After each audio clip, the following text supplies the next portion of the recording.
First was Bradley Cooper, now it's Adam Levine. Everyone's asking, why does he not look like himself anymore? What work did he have done?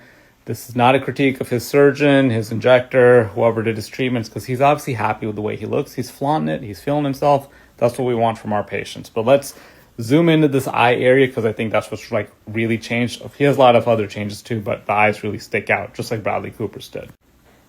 So if you're used to someone having hooded eyes, and now you change that, and now you can see a lot of eyelid, that is going to be a dramatic change for that person, even if we're talking a couple of millimeters. So in this old photo, he may have already had an upper bleph at this point, actually, because he has naturally, it doesn't look like there's a lot of extra eyelid skin. Maybe he had a bleph in between with the brow lift, but it looks like his brows are definitely up more, definitely a little straighter. And the technical execution of this is great. There's no more lateral hooding here, that bunching here.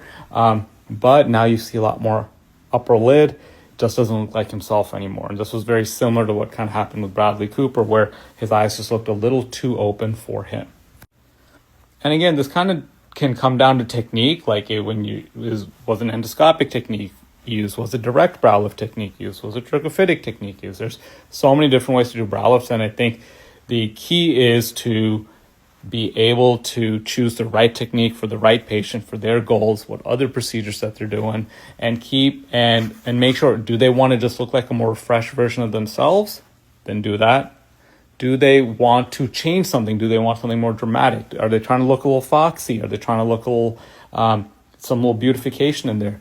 Then you take that into account, because you're going to vary the technique based on the patient's goal, what is safe for them, what is achievable for them.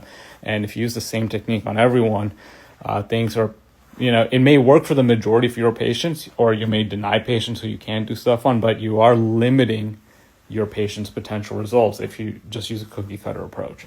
So here's an example of one of our patients who, we did an upper bleph with an internal little brow pexy, just cleaned up the upper lids. He still looks like himself. This is a really, masculine guy.